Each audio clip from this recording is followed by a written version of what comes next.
And may I begin by congratulating you on the immense courage that you have displayed in convening this India-Pakistan meeting at this very sensitive time. I think people like you are making a greater contribution to India-Pakistan than the entire set of politicians, diplomats, and military people on both sides of the border. So I really want to commend you for this initiative. I want to continue by saying that I have listened very carefully to the other speakers, other than my friend Qazi, Ashraf Jahangir Qazi, whose speech took place before I came in. So let me base my remarks on what I have heard. First, I think the most constructive statement or suggestion that has come today has come from Sadiq Saab, the MLA from Jammu, that it is not only India that could take an initiative, but Pakistan too that could take the initiative. Do they want dialogue? In which case, since it was they who broke diplomatic relations in 2009, would they be prepared to restore diplomatic relations?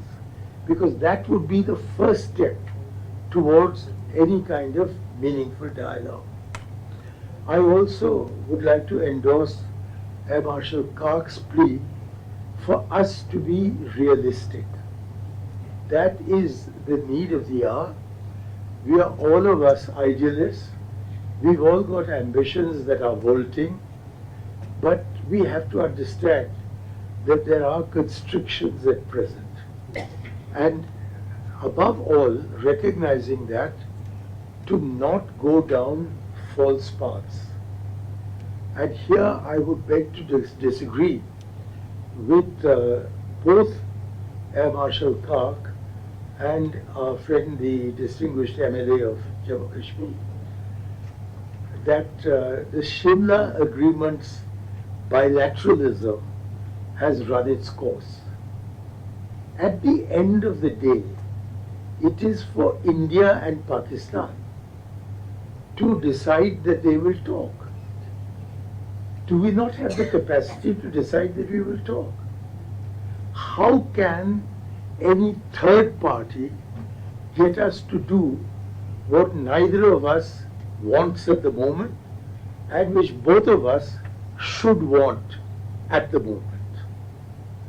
At the end of the day, this is a bilateral matter, and bringing in any external force, as we ourselves have discovered on the Kashmir issue, is to bring in interests that promote their own views and do not give space for the two principles to talk to each other.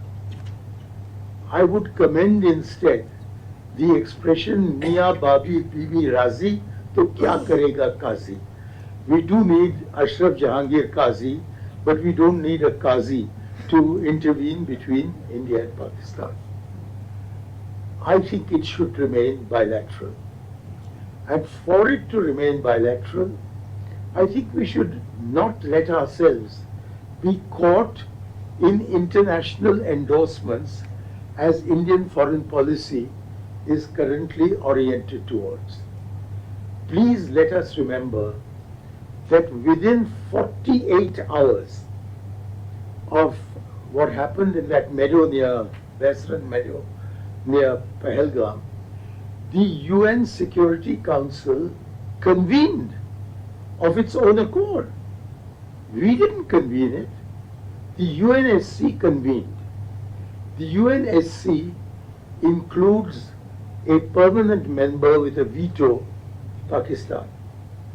And among the non-permanent members of the UN Security Council is, sorry, I should have said China, is Pakistan. The terrorist attack in Pahalgam. Pakistan was a signatory to that remark. Furthermore, the UNSC press release specified that the sponsors, the financiers, those who supported it, those who provided the arms, should, quote, all be brought to justice. China, Pakistan agreed to it.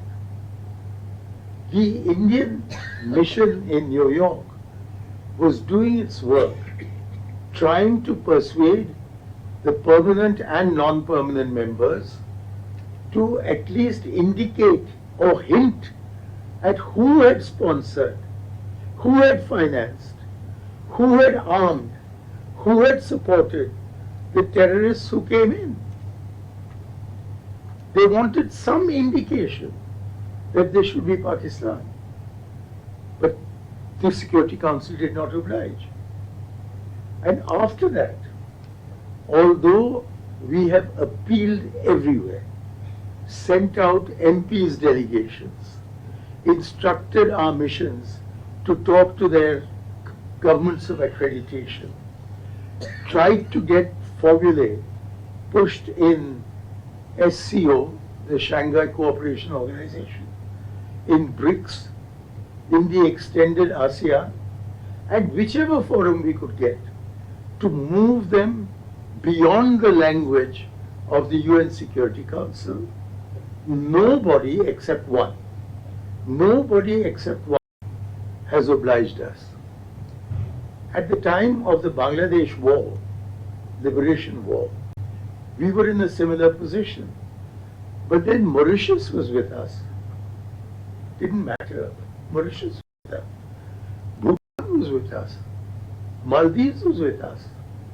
This time there is not a single voice in South Asia, anywhere in Asia, indeed anywhere in the world, except for one country, that has categorically said that Pakistan was behind the attack. And the whole point of our diplomacy is not to get terrorism condemned. That has been happening since 2001, since the terrorist attack on the Twin Towers. For the last 24 years, the world has agreed that terror is a terrible thing. Our attempt was to get Pakistan either named or at least hinted at. Instead, we have seen Pakistan being not included in the blacklist and indeed dropped from the grey list of the Financial Action Task Force. We have seen the IMF and the World Bank both generously bailing out the Pakistani economy. We have seen both China and the United States of America bilaterally increasing their aid and assistance to Pakistan. We've also seen that the Pakistan Air Force has been extremely competently not only equipped but also trained by the Chinese to take us on, which is why, although there is an admission that losses are inevitable in combat, there is no indication of what those losses were. At the time of Kargil, to just take one example, at the time of Kargil, all those who were martyred were given military funerals in their home villages at the Shamshan Ghat. We were confessing to it. When squadron leader Nachiketu was brought down, did we hide it? At the time when we were confronted with Patton tanks of the United States in the 1965 war, we revealed that we had the ability to take on the Patton tank, not because the Patton tank was not superior to our tanks, but because the Pakistanis had not been properly trained and they did not properly deploy the tanks, with the result that we were able to capture the tanks and create a tourist spot called Patan Nagar for the delectation of Indian tourists. So confessing what happened is very, very important. And in addition, we see that the Chinese are exulting in their power, and the French are desperately asking their envoys to try and defuse what they call the propaganda being put out by the Chinese.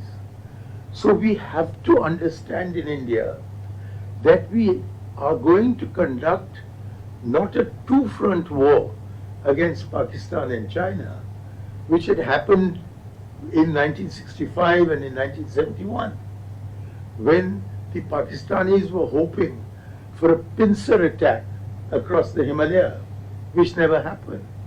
Today, the Chinese are on the Indus Plain. They were sitting with their Pakistani counterparts while conducting their riposte to Operation Sindoor. And we did suffer losses, which we are not willing to disclose.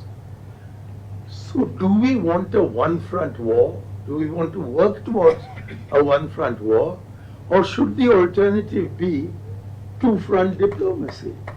If we can talk to the Chinese, and we are talking to them, and we are boasting about them, why can't we talk to puny little Pakistan? If you have the guts to conduct surgical strikes against Pakistan, if you have the guts to undertake an airstrike in Balakot, if you have the guts to destroy 9 terrorist camps in 23 minutes just after midnight on the 7th of May, why don't you have the guts to talk to the Pakistanis? What's the problem? So I think I'm being utterly realistic, begging your pardon, in seeking a dialogue.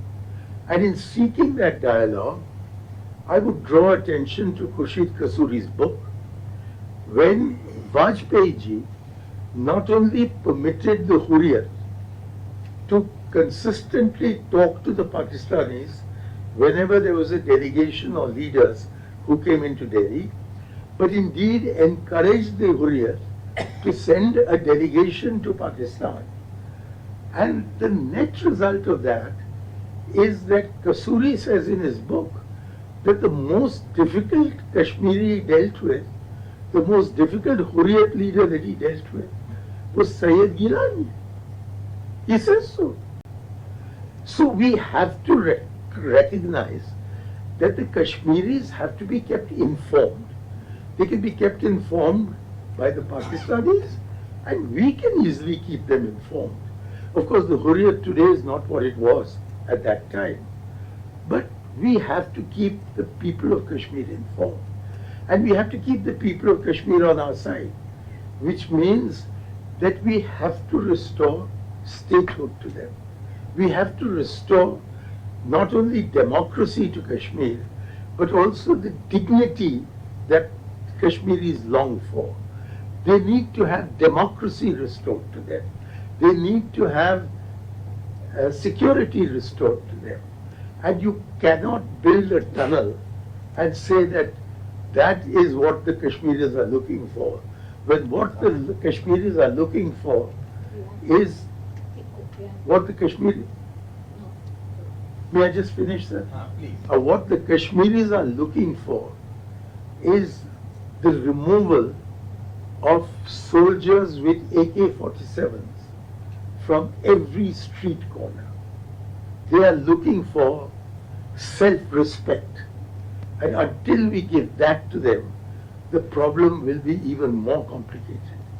I would just like to end by endorsing what Kasuriji said, that there is a basis for resolving the issue of Kashmir, and that is what I call the Manmohan Musharraf formula, and Kasuriji referred to as the 4-point formula.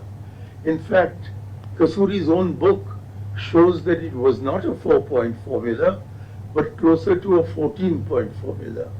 So instead of using Musharraf's expression, I suggest we use the expression I have suggested. The Manmohan-Musharraf formula can form the basis of a resolution of issues, of the most acute issue between us and Pakistan. Unfortunately, another one has cropped up, and that is water. And I agree with Mr. Kasuri that it is far more likely that we go to war over water than we go to war over Kashmir. And in these circumstances, talking about water is also necessary. And I just don't see why a great big country like India,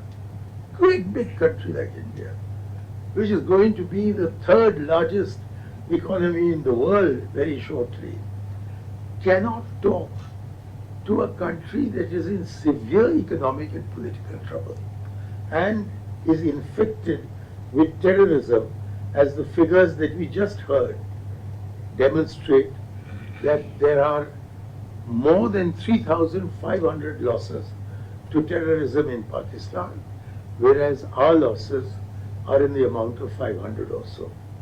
Thank you very much. Thank you very much. Raghavan Saab, when would you like? एक और चीज उन्होंने कहा है, उन्होंने रूस से कहा है, यूक्रेन से कहा है, de-escalation, dialogue, diplomacy. मैं उनसे बिल्कुल सहमत हूं. De-escalation, dialogue, diplomacy. खुदा के वास्ते आप पाकिस्तान के प्रति यही कीजिएगा. That will be the solution to the problem. तो मोदी जी जिन सिद्धांतों के लिए दुनिया में अपने 56 इंच के छाती को लेकर बता रहे हैं कि उनको क्या करना चाहिए, शायद उनको थोड़ा बहुत अपने से भी कहना चाहिए कि जो मैं दूसरों को बता रहा हूं वो मैं खुद अपनाऊं. शुक्रिया. धन्यवाद. सुनील बतल.